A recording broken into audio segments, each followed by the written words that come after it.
like to hear the Puppeteers play the characters that you cheer. So join us as we go below the frame. On this episode of Below the Frame, I get to talk with Sesame Street Muppet performer Fran Brill, the fabulous Miss Brill. We'll talk about her life as an actress, her first meeting with Jim Henson, and of course, Prairie Dawn. We're also going to hear another story and listen to a song by the great Jerry Nelson. So welcome, oh welcome, it's time to go below the frame. Go below the frame.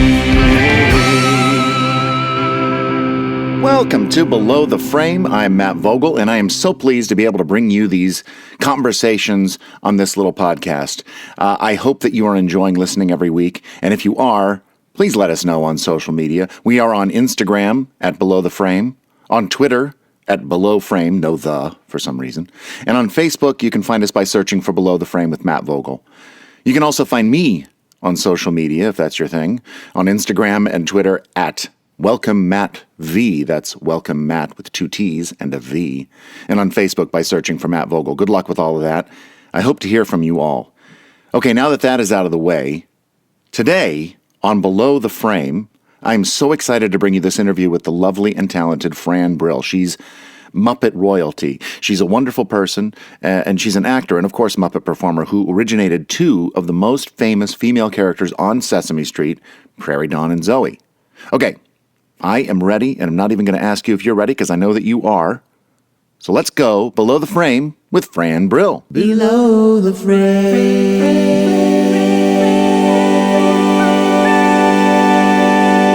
So, Fran, how are you? I'm good. Fantastic. Thank you so much for... How are you, man? I'm good. I'm great. I'm doing fantastic. Good. I want to begin by taking us back to the beginning, where you grew up. I can't remember. Oh, where did I grow up? Sure, oh, that's easy. Yeah, all right. Where'd you grow up? I grew up in Pennsylvania. Mm-hmm. Actually, the town that I grew up in was called Wallingford, Pennsylvania. Wallingford. But I went to Swarthmore High School from my seventh grade till when I graduated. So I often say I'm from Swarthmore because I spent more time really there. Is that a suburb of Philadelphia? Is it near there, or is it? Yes, it is. It's a suburb. It's about an hour away, driving from Philadelphia. Is it north or it's south? It is south. I'm quizzing you Southeast. because my mom is from a town called Feasterville, which is around Philadelphia as well, but I think it's north. I don't know Feasterville. I think, isn't this terrible? I don't remember where. Well, I don't know. All I know is that, we would go to Wanamaker's for the Easter outfit. Wanamaker's was the big department store. Did your mom go to? I don't know. Yeah, she must have. Well, she was there just for a few years, and then she moved to Independence, Missouri. Okay. What did your family do? What were your parents? My father was a doctor. He was a good old Marcus Welby, family doctor? Family doctor. He delivered babies, the whole 9 yards. Wow. So free medical care for you as a kid. Free medical care for me. And my husband's father was also a GP, family physician. Oh, really? Yep. Wow. I think that was, we do go out in the world practicing medicine ourselves. You do? I don't know if you do. should do that. I don't think No, you should if somebody has an ailment, I'm more than happy to help them with a cure. Well, all right. I don't think that's a great idea. I know as much about being a doctor as he did. Why not? All right. That's fair. Fair enough. When you were a kid, what were the things that you did? What did you do to entertain yourself? Wow. I don't remember all that much. I didn't have that many dolls, I don't think I did, but it wasn't like a big deal to me. I don't remember much before really the 6th grade when I was a brownie, because I thought this was the question you were going to ask me. But, what's that? It's like, when did you decide you wanted to be a performer or something? That's the like next that, question. As opposed to a nurse or a doctor, which really would have made much more sense. It would have, but I can see. Based on my background and my ability to diagnose. Yes. But, when I was a brownie in Troop 303, we did a play. And what was very cool about this play is that it was about older girls. So in other words, these sixth graders were playing teenagers, which was very amazing. But I did not get that role of the teenagers. I got the role of the great Aunt Ella. Ooh, a character role. Exactly. And I had, I got a wig, and I had a long skirt, and I had a cane, all the cliches you could possibly want. Yeah. But the good part about this is that I kind of stole the show, because it was so funny to see this little girl come on playing the great Aunt Ella. So I think I reacted so positively to that, of the approbation, the applause, being funny. I think that's really when I got bitten by the bug. That was And then all through high school, junior high school, I was in community theater, doing play after play. And then, of course, then when I just knew this is what I was going to do with the rest of my life. From sixth grade on, you were like, I'm in. This is me. Yeah, that was it. Well, I think that's, if I had been a great scientist and had mixed up a couple mixtures in the basement, I probably would have done that too. But this was pretty easy, and it came naturally to me. And so you went to Boston University? I went to, yep. I really wanted to go to New York immediately, but my parents, who just that was not going to happen. So they said, no, we want you to go to college. So we compromised, and I went to a school that, where there was an excellent drama department at the School of Fine Arts at Boston University. And it was 4 great years. Was that a conservatory program? Was it like you did acting pretty much all the time, or was it? Yeah, but we also had to take history of drama. No, right, but we did. But we also, I did have to take real school stuff. Okay. But I would say everything that I did and was interested in was, dance and yeah, I know. Oral interpretation was another one. I just was so hell bent on learning as much as I could. And I was cast in so many plays. It was invaluable. It really was. Were your parents supportive of your idea of you wanting to be an actor? Not really. No. Not really. And do you think they said, well, let's send her to college. She'll see the world a little bit. It's a kind of a safe environment. And then she'll probably decide to do something else. Could be. I don't think we ever discussed it, but they allowed me. By that time at age 16, I was at the Bucks County Playhouse. Oh my gosh. I was an apprentice, but I was also acting in little parts there. Really? And then I went on to do summer stock in Bellport, Long Island. And, how they agreed to do this, the only way I can figure is that I had an older sister, 6.5 years old, who they were so strict with that when I came along, it was like, hell's a poppin'. Yeah. And I let it do whatever she wants to do. Exactly. I was very strong-headed and very willful. And I think the easiest way to raise me was just to say yes. So I was amazed. At age 16, I went off to summer stock. And then my whole life was that. I would, I was in high school, but I was also doing all these community theater plays. So yeah, we have that a little bit in common. When I wanted to be an actor growing up in high school, when I decided that's what I wanted to do, I did classes at a children's theater, and I did their professional shows there whenever they would hire me to do professional shows. And then I spent summers there, and then that was what I wanted to do. Yeah, I think that helps because you get used to the life. You get used to the craziness of rehearsing. Well, one of my summer stock jobs was at the Thomas Wolfe Playhouse. Now, this is when I was in college, but we did a new play every 2 weeks, and we also, painted the set if need be and did everything else. But we did Shaw, we did O'Casey, we did a restoration comedy, School for Scandal. Oh. Yeah. Well, these kids that did it were Yaleys in the theater department. But oh my gosh, I just remember the pressure and the craziness of, literally the paint on the floor was wet a half an hour before the curtain went up. Oh, man. Yeah. Just getting it up on was its great. feet. I mean, who gets to do those roles? I know. I was the widow Quinn at age, 20 or something. Yeah, because back in 6th grade, you were also this, great character role. And then now. Yeah, right. When you got out of college, did you go immediately to New York then? You're like, well, I'm going to New York. No, my plan was to do regional theater for a few years, get some credits under me, and then come to New York with a resume.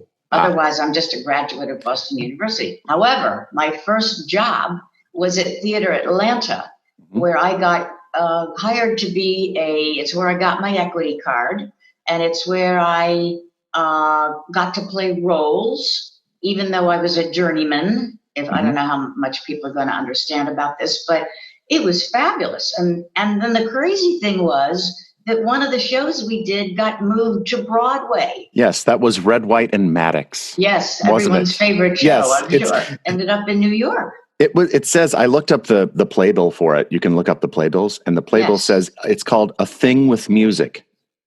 I didn't even remember that. Is it a musical? It was a musical. And did you sing in the show? Yeah. Oh, yeah. We were there was the guy playing Maddox and Lester Maddox, and I think he was the only, and the rest of us were an ensemble, and we were costumed in red, white, and blue with like a bow here, as I recall, and we sang all these songs, and what happened is that Time magazine sent a reporter to go review this thing. And based on that, all these producers started bidding to bring the show to New York. Wow. And that's what happened. There I was, 21 years old, on Broadway, thinking, this is a snap. Everybody back home How said, easy this is. You'll never make it. It'll take and your first big show, and you made it. That's right. There on Broadway. And I thought, wow. And our opening night was at Sardi's. It was just, however, little caveat, it closed after, I think, 41 performances because we opened in a blizzard. Oh, gosh. And that didn't help. And then, the reviews were okay. But, I mean, it wasn't a great thing. But that was how I landed in New York. And then the rest is just struggle, audition, other jobs, modeling bras at Lady Marlene, all of those wacko jobs that everybody does. And somewhere along the way, you answered an ad. That is correct. And now this is where all the Muppet fans' ears are going to perk up, because what was that ad? Oh, well, it was in... I think it was in Backstage, actually, but it was either that or the other periodical, I don't even know if they're still in existence. Everything's probably online now. But anyway, let's say it was in Backstage, and it just said that Jim Henson was looking to train wannabe, he didn't use that phrase, but, wannabe puppeteers. But I have to back up a little. I had started being hired to do voiceovers. That's really how I started earning my money, because I would go into an agent's office and they say, oh, you have a kind of quirky voice. And I said, oh, all right. Is that good? Is that bad? And so they said, would you like to go out on voiceovers? And I do you earn money doing that? Sure, why not? So I was actually sitting in an agent's office when I was reading this ad. And I also, this is the important part, going on rounds every day with my 8x10 glossy and trying to get representation after Red, White, and Maddox closed, doing all of that horrible stuff. That's when, and then I started doing the voiceovers and stuff. But I would watch this first season of this new children's television show called Sesame Street. And before that, I always watched Mr. Rogers' Neighborhood, because I believe that was the order that they were airing in New York. Because after a day of trudging, with your 8x10 and going, thank you, and then leaving, I had to get cheered up, that's for sure. So I would come home and watch those two shows. And then while watching Sesame Street, because I'm always thinking, how can I take what I have? I thought, you know what? I wonder if they just need voices to do some of that animation or, whatever. Never, ever thinking about being a puppeteer. Of course not. That wasn't even on my wavelength. But I thought that maybe the show could use me as a voice person in some way. So when I this was before then you saw the ad. And then you saw the ad. This was before, and then I saw the ad. Oh. And so when I made the phone call and everything, it was really to, hey, can you use me as a voice person? I see. The old ride in the direction the horse is going, which I tell people. So for me, my leading thing at that point was voices. So then and I talked to Jim on the phone, and I said, I'm an actor. Did you know who Jim Henson was before you were talking? I mean, I never watched the Jimmy Dean show, but I did know who he was, probably from Ed Sullivan or other things. I knew who he was, sure. And now I knew who he was because this was the Jim Henson's Muppets on this show. And so you're talking to him. So I said,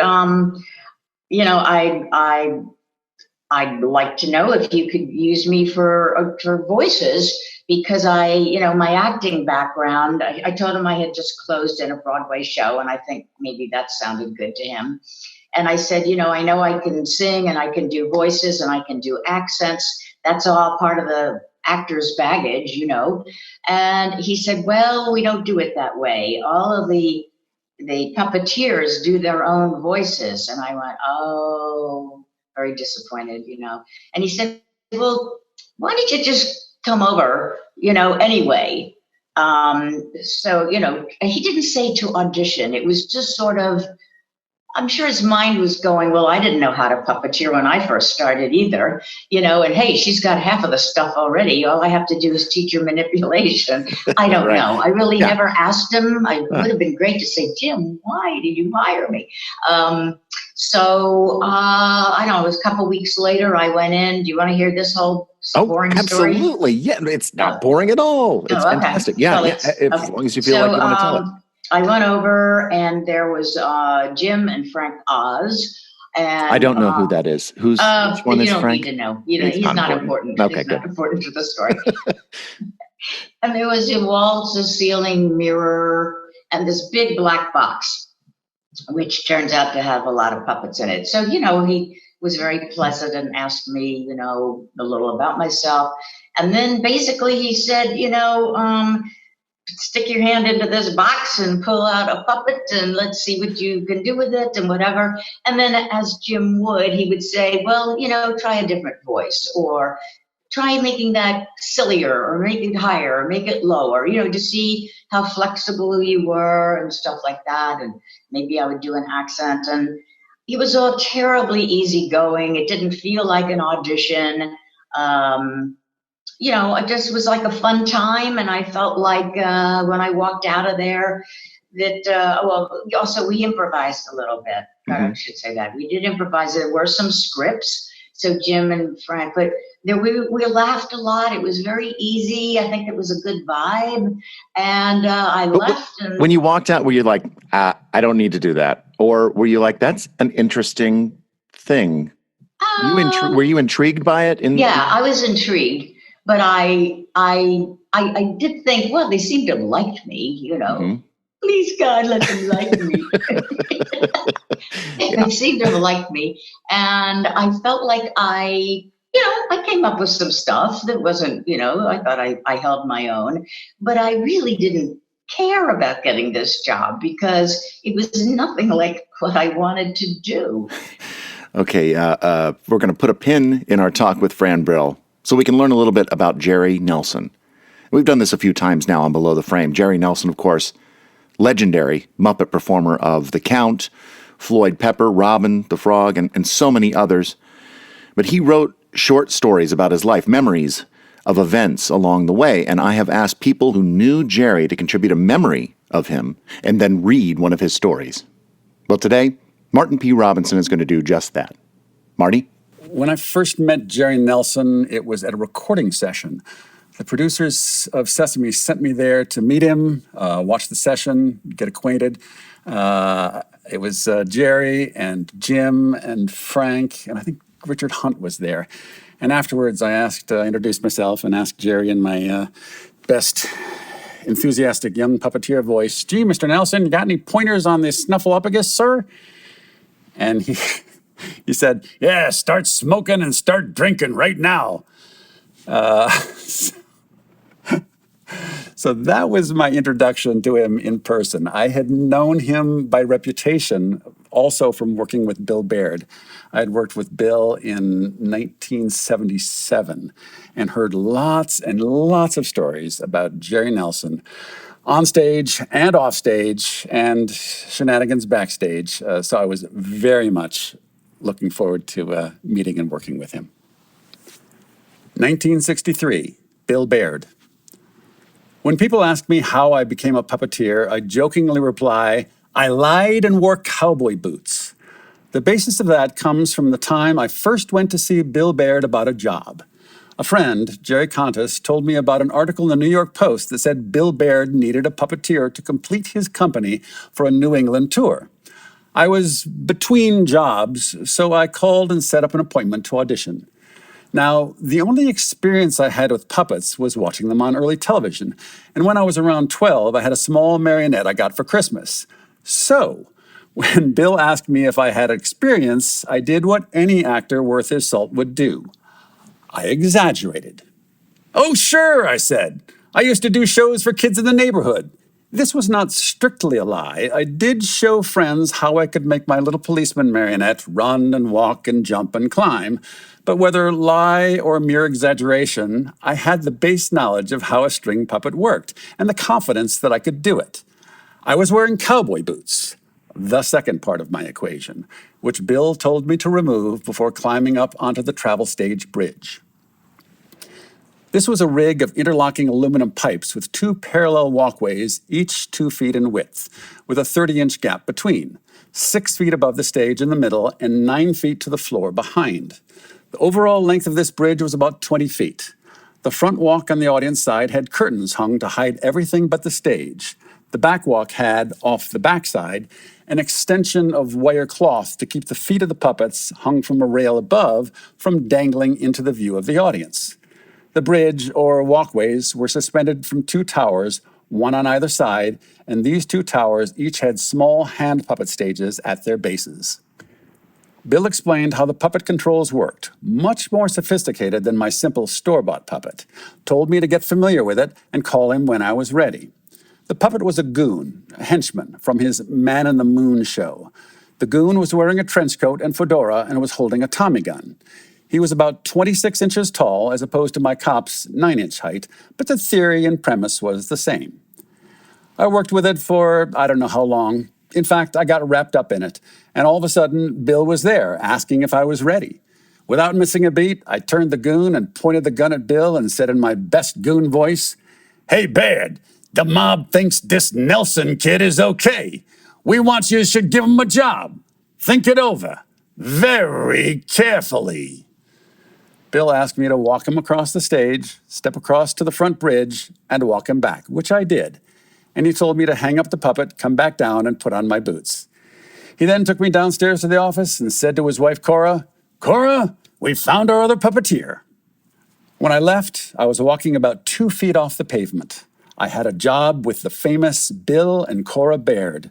My elation was in part that I had a job, but mostly because I knew their work from early television and somehow suspected I was off on what turned out to be the biggest adventure of my life.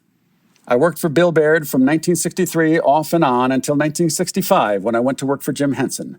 I joined Bill again in 1966, but occasionally did variety show work with Jim, always asking Bill if it was okay with him. Bill liked Jim and his work and never minded. I enjoyed working marionettes until 1967 when I saw Bill fall off the back of the stage. He landed with a thud and bounced under the stage, another 2-foot drop after the 9-foot fall from the bridge. I was never easy on a bridge after that and eventually followed 2 sirens out west, but that's another story. Bill came out of that with a vertical fracture of the vertebrae and was in the hospital for a few weeks. Thanks, Marty. Coming up in a bit, a song from Jerry. But now, back to my interview with Fran Brill.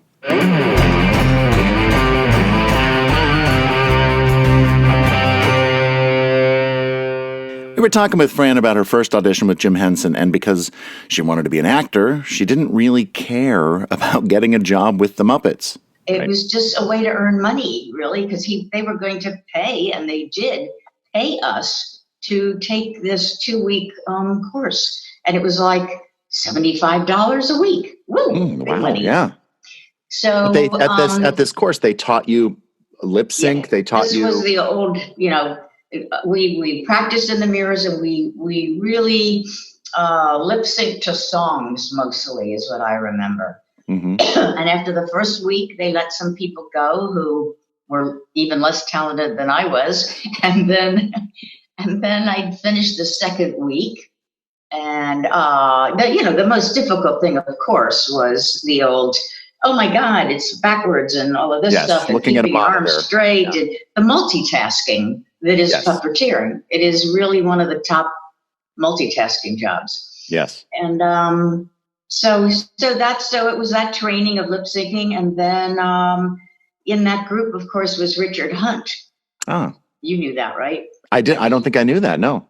My goodness, yes. Out of that, well, some of us after the second week were asked to do this show, which was the Ed Sullivan Christmas special starring Art Carney. Yes.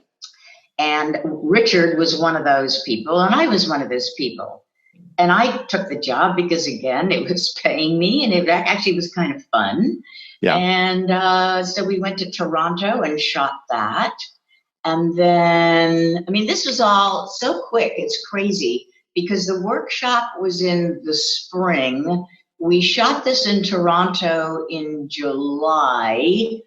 And by September, I was working on Sesame Street, as was Richard. Oh my So God. what happened is the Sullivan thing was over, and then Jim said, would you like to do Sesame Street this season? And I went, what? And This is so fast. I said, it's fun, but I want my face to be, I'm an actor, so I want my face to be seen. And he said, well, look, we'll just try it. It's to think about it is ridiculous. He's like begging. I know. And I probably. I don't know. And so he said, just see how you like it. So, of course, I signed up. There was my acting teacher from Boston University, Will Lee, who played Mr. Hooper. And he looked at me, and I looked at him, and it was like, what are you doing here? He was stunned. He was a puppeteer, and I'm looking at him like, oh, good, you got this job. It just, life is so crazy. It is so bizarre how that happens. It is. Life is what happens when you're making other plans. There is no doubt about it. And ride in the direction the horse is going. That's right. Two of the most important things. Ride in the direction. But what if I don't have a horse? Well, you have to create your own horse. Oh. Fine. You have to find your own horse. It's not an actual horse. It's not a real horse, because those seem expensive and a lot to keep. No. So you were able to you really wanted to be an actor, but then you were also being paid to be a puppeteer on Sesame Street. Right. You were able to continue doing acting. Yes. And in fact, you've been on a lot of, we'll come back to Sesame Street in a second. Well, that was the deal, was like Jim said, okay, and the first thing I did was the first season, and I was doing the effective gamma rays on Man in the Moon Marigolds in Washington, D.C., doing the show, flying back to New York, and doing Sesame Street, flying back that was the craziest time in my whole life, I think, was doing that. Wow. And how long did that go on that you were having to? Just that first season, which at that time, I don't think it was that. The show only ran for about 3 weeks too, but that was nuts. That was pretty nutty. But Jim was so terrific from the get-go. He always would preface things with, just let us know when you have time. In other words, they were writing inserts that they would shoot in a chunk of time. And if I said, I'll be free in June or July or whatever, they would write Prairie Dawn stuff, or, he was so wonderful and so tolerant and so easygoing about that. That would never happen now because the schedule's horrendous for, the time spent. I never spent 12 hours on the set on Sesame Street in those days. It was just all different, Yeah, you shot. It was very simple. You did the narrative on the street for a little bit of while, and then you had these days after days after days of just shooting inserts, which were just the Muppets, mostly on the wall or something like that. Right. No green screen, Yeah, all the easy. It was easy. tough stuff. It was easy. Oh, yeah. You did mention Prairie Dawn there a minute ago. Yes. Is it true that you helped create her? You helped create who she was? No, Zoe, yes. You helped create Prairie Zoe. Dawn, no. I was given specific instructions from Jim. And what First of all, this Jim's puppet called Little Pink already existed, but she wasn't Prairie Dawn. And you know how Prairie Dawn got her name? It was an actress's. Somebody had seen it on a call sheet. Was it you that had seen it on the call sheet? No, I saw an 8x10 of hers at one of the agent's office, but her name was Prairie Dern. Prairie Dern. And I came running back to Jim and said, I just saw this crazy name, Prairie Dawn. And it was so off the wall that I knew Jim would like it. Yeah. Because he loved unpredictable stuff like that. So you helped a little bit to create her. You came up with yeah. That's pretty good. But he specifically said, we want a very sweet, docile little girl, because we don't have any little girls. All the girls are being played by men at this time, which of course was hysterically funny. Yeah. But I think at that time, everyone was getting very conscious that there were no real representations of females on the show, of course, puppet-wise. I mean, you had Sonia and Susan and all that, but not with the Muppet characters. Not with the Muppet characters. I mean, I was just the right person at the right time in the right place. Yeah. Women's Lib was banging its drum and all of that. They had, and I think Dulcie was probably behind that. Dulcie Singer, who was the producer, she really wanted to have a female on the show. So, hey, why not her? So, she's already done the Ed Sullivan special. That's right. Put a puppet on her. Yeah. And so you had this character named Prairie Dawn, and they wanted her to be sweet and docile. What happened? Not what happened to Prairie Dawn, but how did she then become? Is that what it is? Really? Is it that your influence? I think so. The writing came in. Help myself. Oh, that's great. Yeah, I mean, I am not a sweet, docile person by nature. I mean, I'm easy to get along with. I think, but I'm strong. I'm strong. Yes. And I mean, if you look at those really early inserts where she's playing the piano so terribly. Mm-hmm. She is sweet and docile with Bert and Ernie. She's very calm. But then I think what happened is that then I disappeared for a chunk of time. And when I came back, because I was acting, then when I came back, they started writing for Prairie. And, even the inserts, like I'm remembering, she was sweet very early on. She did that thing with Frank, Monster Piece Theater, and the House on Prairie, all these cute little inserts. So they did a lot of stuff together. But she was still sweet. But I think as I matured and came back and did her, I don't know. I think she just became a stronger character. I think one of the earliest times was when we did Singing in the Rain, which is one of my favorites of way back then. And they put her in a director's chair. And she had the megaphone. She had a megaphone. And she gets very frustrated because every time Bert comes on doing rain, it's not rain, and wind, and it's not wind, and she gets more and more frustrated. And I think the writers saw that she was funny when she got frustrated. And I've always said it's not that she's bossy; she's just very sure of herself, and she's a perfectionist. Right. She wants things done perfectly. She does not tolerate sloppiness. Is this a little bit like Fran Brill? No. You do not. You're fine with sloppiness and imperfection. Absolutely not. No, that is the part of me that just shot out. Yeah. And isn't that amazing? I mean, that is the kind of a common through line for performers is when you do a character long enough, part of you naturally goes into the character. It has to. Of course it does, but that's doing it even for real. acting. That's why you can see Hamlet 100 times, and it will be different every time because we as human beings are all different, one from another. So, you know, anybody. I mean, Stephanie does a fantastic job with Prairie. Mm-hmm. She's because she watched and would make fun of me for so long. But I always would say she's not a bitch. She's right. Bossy. I mean, she's not bossy either. It matters to her so much that things be right. She's a little OCD, I guess. Yeah. I am really not OCD, but anything taken to an extreme is funny. That's how you do it. In the puppet world. Yes, that's what Jerry would say. It's like it's taking a little piece of yourself and just blowing it up. And that's the character. That's right. And if it's easy, it's really hard to force characteristics on you, on yourself. You have to find yourself in any character you play as an actress or as a puppeteer. And when you do that, it's easy.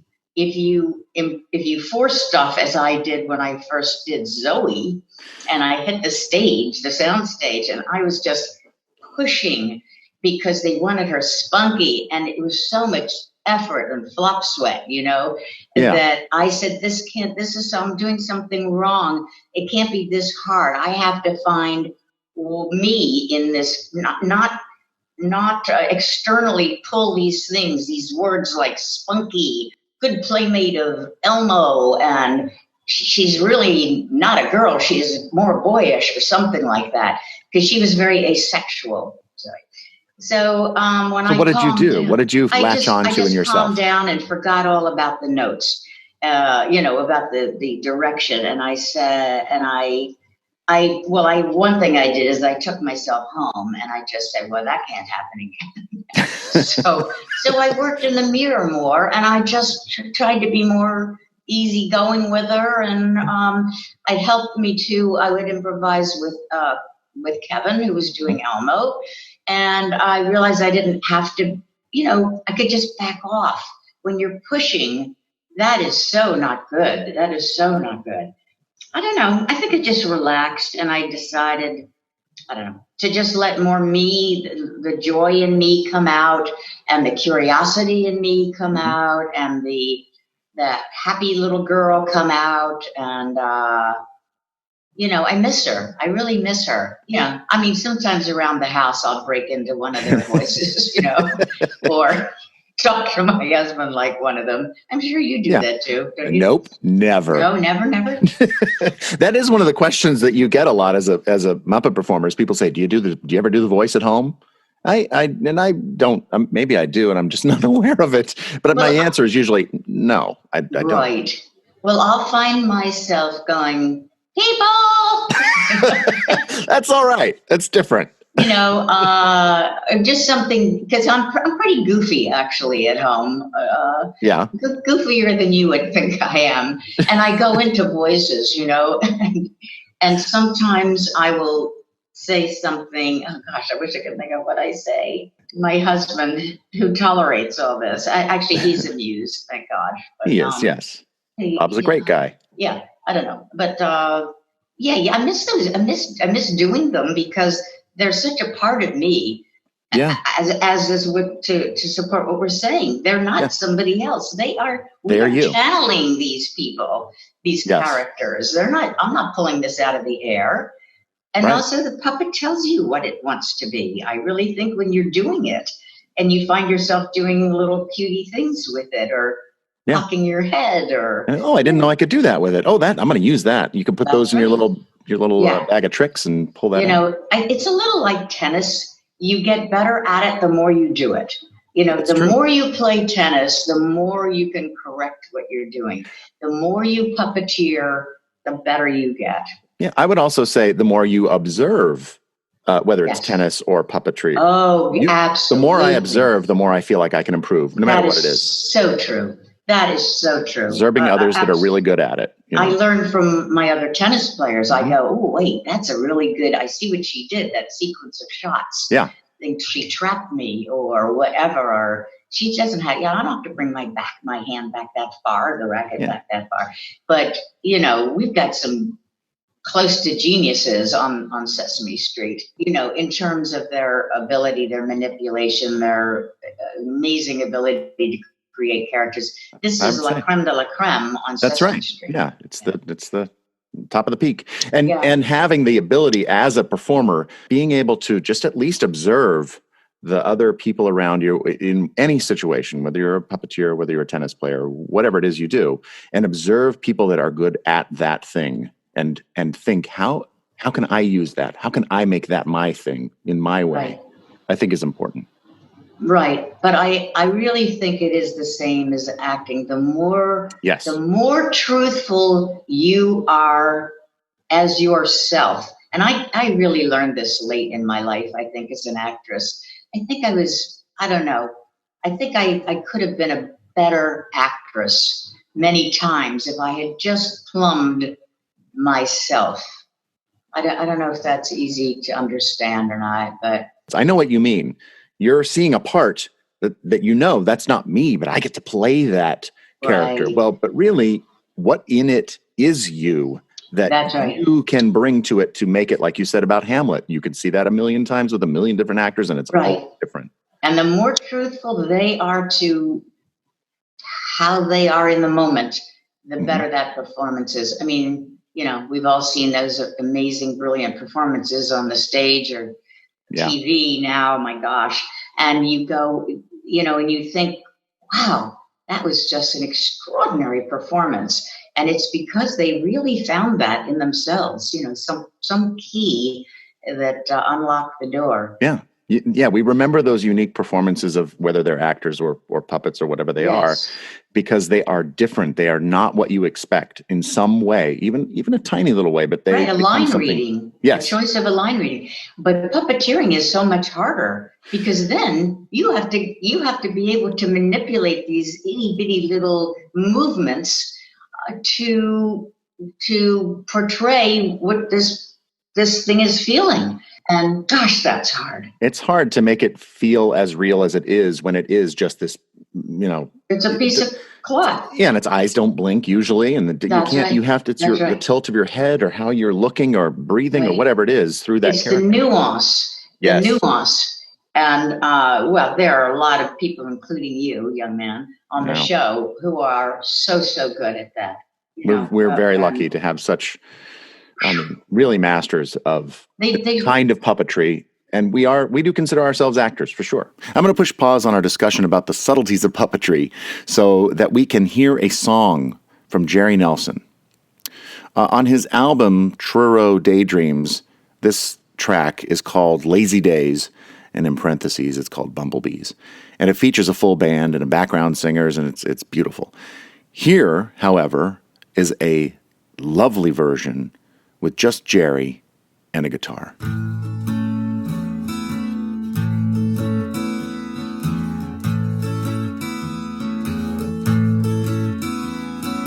Bumblebees buzzing around a dozen or so flowers growing on a vine. I'm just strolling, my mind's unrolling, life is good and I'm feeling fine. Hey Lordy, Missy Mama, hey Lordy, Mr. Papa, look over yonder at that tree. Hummingbird flitting and chickadee sitting just as happy as they can be. Old Mr. Coyote, he's got that hangdog look. You know you best watch out for him. He's a joker and a crook. Shadi-yada. Mr. Crow yelling at the old coyote. Caw, caw. he knows he's been found. But let me give you a tip. Don't ever slip and let Coyote catch you napping on the ground. Mr. Raccoon, just waiting for the moon to come peeking over the trees. He's got a date, he don't wanna be late, so don't delay him if you please.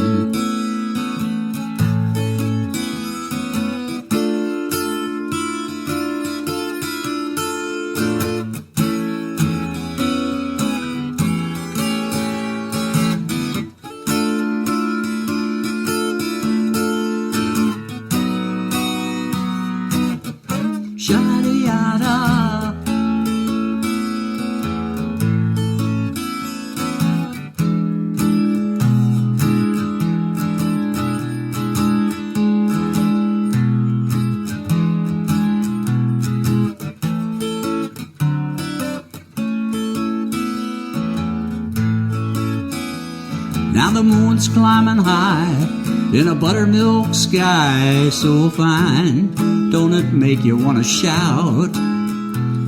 Don't try to refrain, no need to contain that joy. Come on and let it out.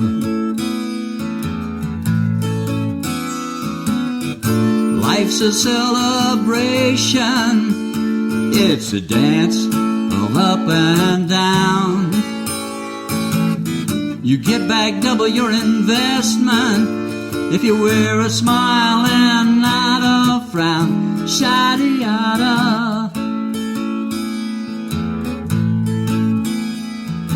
Bumblebees buzzing around a dozen, or so flowers growing on a vine.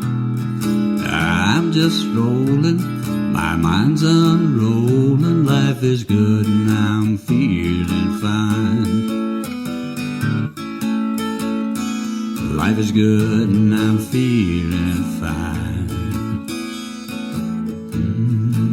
So fine.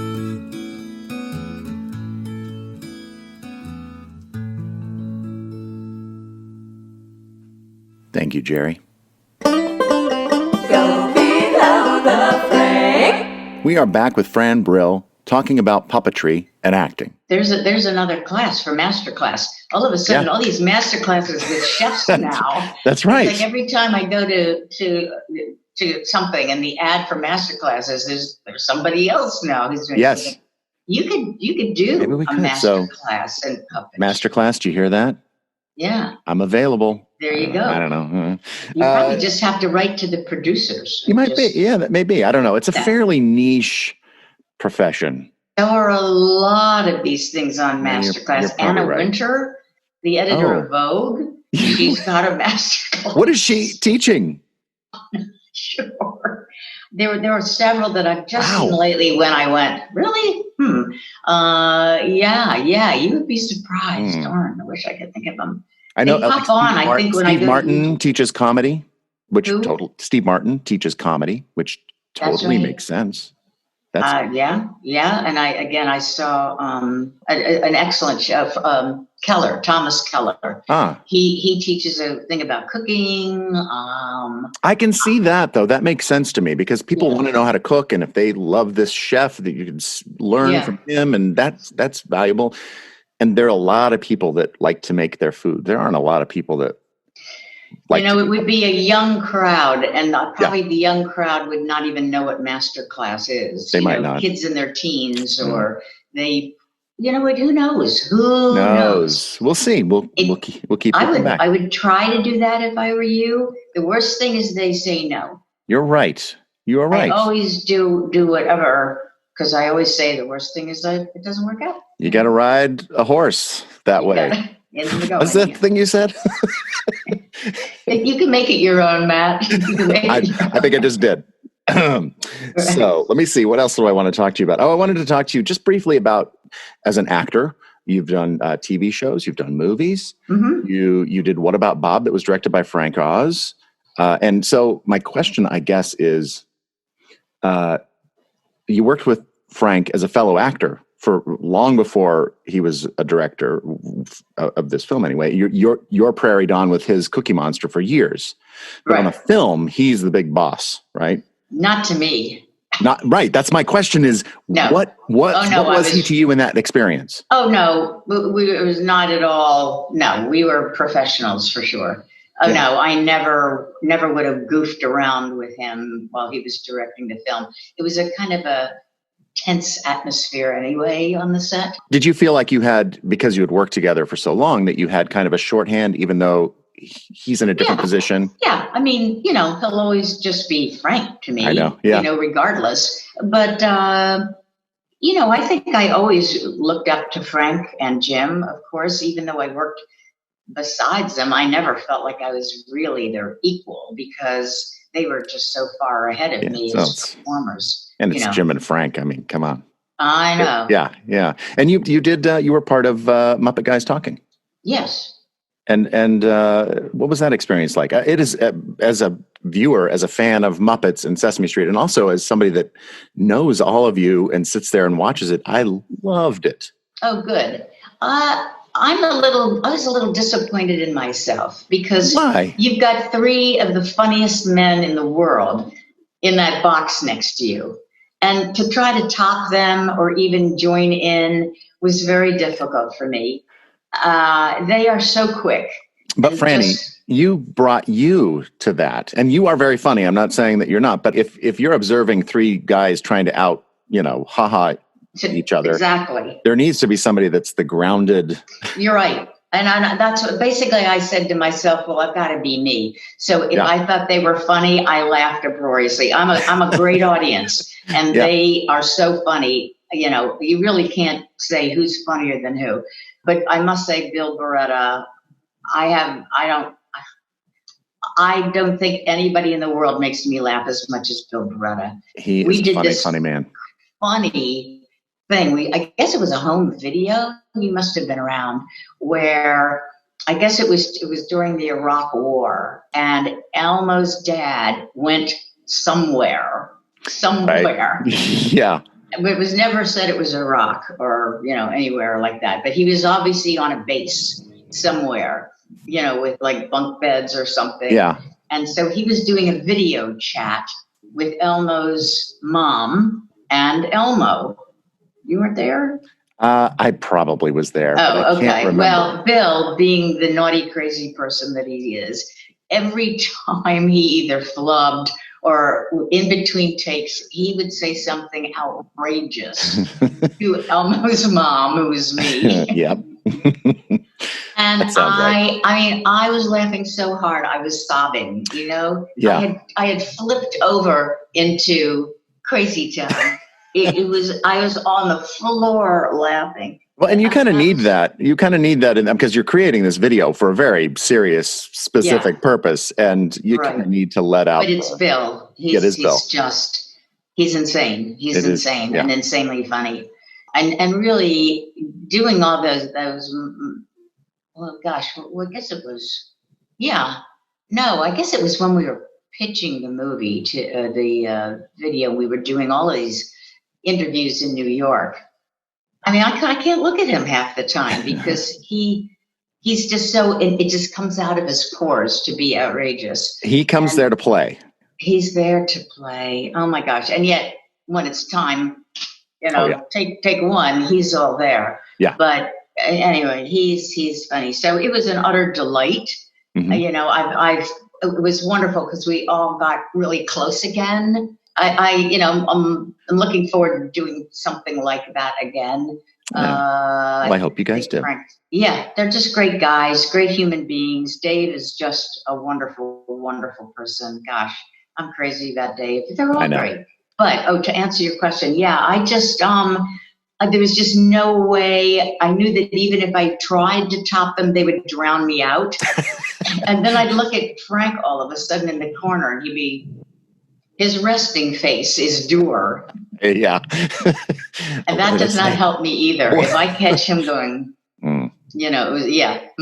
So, it just, you just have to learn how to do that. But you're right. I had to be me. And the me is not this blabbermouth that I am with you right now. But we're not just one me, really. Depending on the situation, I find that I'm a different me in different situations. Whatever. Well, I find that absolutely with different people. Mm-hmm. How I'll always say to Bob, I really like so-and-so who we just met. I felt like I was really me with her. Yeah. Because there are a lot of people that I'm not really me I know. with. Yeah. I'm much funnier when I'm me. And I'm much, I'll say anything. I mean, I'll swear. I'll just be outrageous. You do have the mouth of a sailor. I do have the mouth, and I'm proud of it. But I'm guarded with other people. Yeah. I'm much more careful, reserved, guarded, and I don't have as much. I don't have a great time when I'm like that. I know. You know? It's harder. It's easier to be your normal self. But if you feel that someone doesn't get you, that's the real thing, is get you. Yep. And it's easier to be guarded. It's easier to kind of then just be not you or different you. Yeah. All right, Fran, I have some rapid fire questions that I'm going to ask you now. Okay. Just the first thing that comes to your head, try to answer them. What if something bad comes out? Like what? I don't know. What like if I say a naughty word or something? Who cares? Well, people are listening to this. Well, then maybe I'll bleep it. I'm not sure yet. I don't know. So just be open and free. So, and they're all going to be kind of, you'll get it. You'll see what's happening. Okay. You ready? Yes. Here we go. What's the hardest part about being a puppeteer? Oh, well, for me, the manipulation. What's the easiest? Just coming up with a character on the spur of the moment. What is your biggest strength as an actor? As an actor. Well, a puppeteer. You could be a puppeteer. You could be an actor. I'm just treating you as an actor. Well, puppeteering is so different because you're really stretching it to come up with something far-fetched, while acting is almost the opposite. It's trying to find who you are and bring it into that character. I don't know. What's the hardest thing for me? To forget the camera when I'm an actress. Your biggest strength. Your biggest strength as an actor. I was going to the strength. Yeah, your biggest strength. I don't have any. You do too. Here, I'll ask you this. What's your biggest weakness as a performer? Okay. Well, the weakness is that when I watch my puppeteering, I just cringe and I want to do another take. And gosh, I could have done that better. Yep. And why was I not listening? Was I looking at the script and I didn't react in time? Yeah. It's almost easier to improvise than, I don't know if people know this, but on Sesame Street, the scripts are stuck to the monitors. So you're keeping the puppet alive over your head. You're looking at the monitor, but you're also reading the script. And sometimes your puppet isn't hearing because you're going, what's my line next? You're looking ahead to see what you got to say. So then when I see the playback, I'm like, oh my God, I missed that moment. I wasn't listening to the other character. I know. Well, that's a fairly common thing it's really? That perfectionist thing. Absolutely. I thought it was just me. No, it is. You're lying. I am not. No, every take I'm like, I should have done it. Why did I do that? I'm always my worst. Why didn't I do that? Why didn't I do that? Yeah. Okay. What was one of your favorite things about being a Sesame Street Muppet performer? Oh, undoubtedly the other puppeteers. I mean, that show would not be fun without the other puppeteers. Yeah. It is hard, bloody work. Yeah. Yeah, it is. Really, they're the ones that keep you laughing. And that they're all going through what you're going through, and it's late. And the dust is in the air, the dust in the studio. My eyes would get so dry in there. Yeah. And I don't think there's been fresh air in there since 1969. I really don't. There's a real camaraderie. It is a family. Oh my God. Well, it's funny, talented, bright people, all in the same room together. It's like getting a great cast of actors and a wonderful director. It's just, you just feel the creativity and So the puppeteers. Okay. That was probably the best part. All right. If you hadn't been a puppeteer or an actress, what would have been your career? You cannot say physician, although maybe you will. I cannot imagine what else I would have been. I don't envision. I mean, I started so young that I don't know. I have thought it might be fun to be a sous chef. in a restaurant for like one night. Yeah, you know, just to test it out. just to see what it's like. What is that like?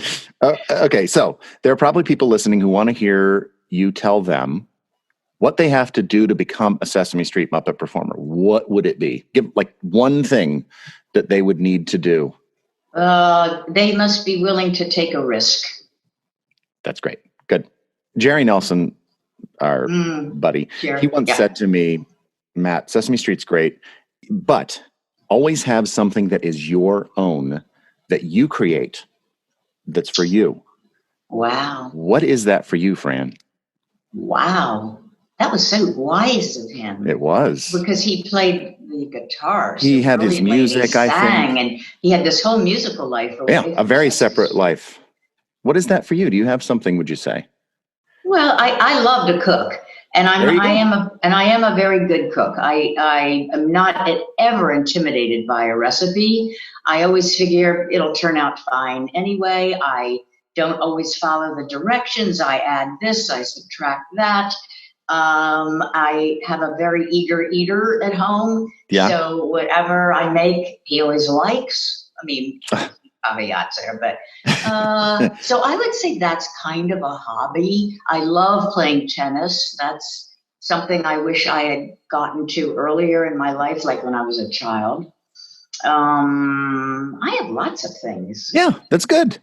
That's it. You've got a lot of things that you do, and that's all being creative. Cooking is certainly creative. Yeah, I like the beginning, middle, and end of cooking. I like the creativity. I like the colors, the textures. That to me is all like an opening night, and then you put it on the table, you know? I love that analogy of it. I mean, it really is great because I didn't really look at it that way. It's for me, it's like, how can I get this stuff finished? No, not very much. Every once in a while, I'll grill, yeah. You know, that's, we'll do stuff like the manly answer. Right? I'll do that. And I enjoy that, and I want to get better at it, but I have to, put in the effort to do it.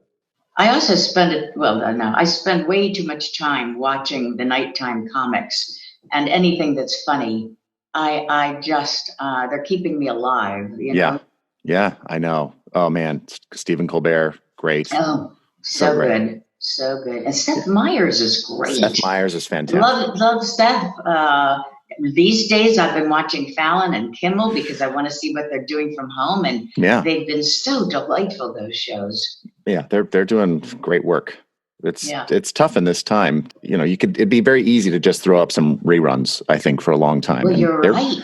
They're continuing on. They're keeping it alive, and they're also keeping their writers and they're keeping people employed. You know, all of these other people, they can earn a paycheck. I think it's great. I do too. You know how much this is going to change the world, this pandemic? We haven't even mentioned the P word. You know, what is Sesame Street going to be like? I don't know. All those puppeteers. I know. We got to be on top of each other. A blob on the floor, legs over legs, your nose in somebody's armpit. What is that? Is that crowd scene never going to happen like that again? I don't know. I think we're all thinking, or we're not thinking about it. I think we're all thinking we're going to get past this and it's just going to be gone. But I think it'll be a long time before we can really, in reality, have it go back to how it was before. And you know what? Before you enter the studio, everybody's temperature will be taken. Yeah, I bet you're right.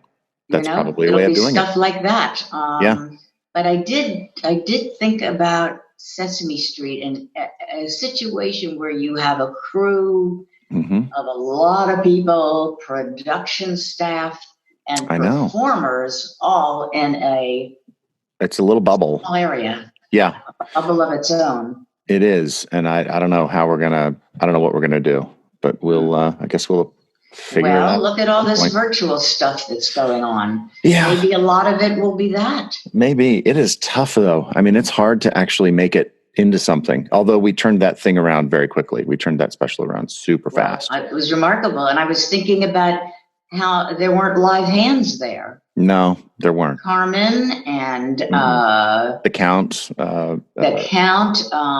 Cookie Monster did have a live hand.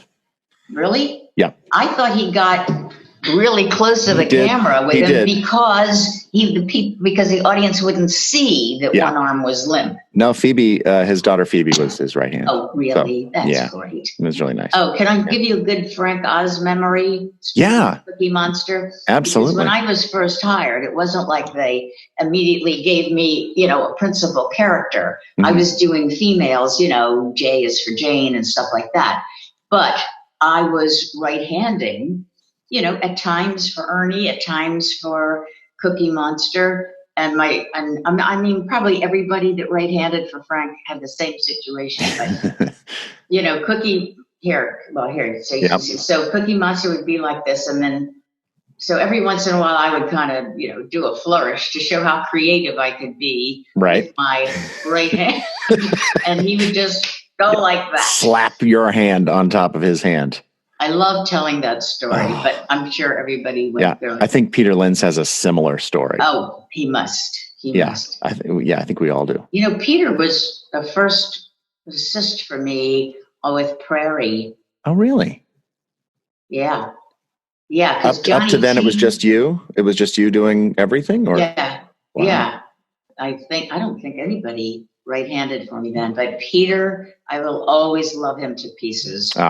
He's a great guy. So great. He'd come up with stuff and he'd give me ideas, and he was fantastic. Yeah, he is. He's one of the best. Great just being down huddled with him. Yeah, he is one of the best. He's one of the best for sure. Well, you all are leading great lives right now, and that's wonderful. Yeah, we're very lucky together as a group. And yeah.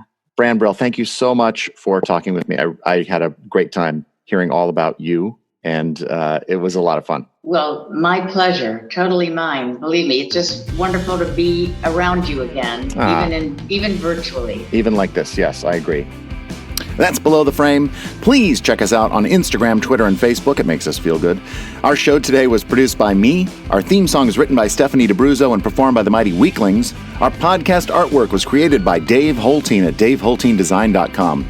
Special thanks to Jan Nelson for giving me Jerry's stories, and to Martin P. Robinson for sharing his memory and reading the words of our friend Jerry Nelson.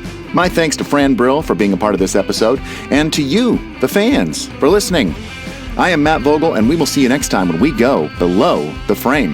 Bye-bye. Go, go, go.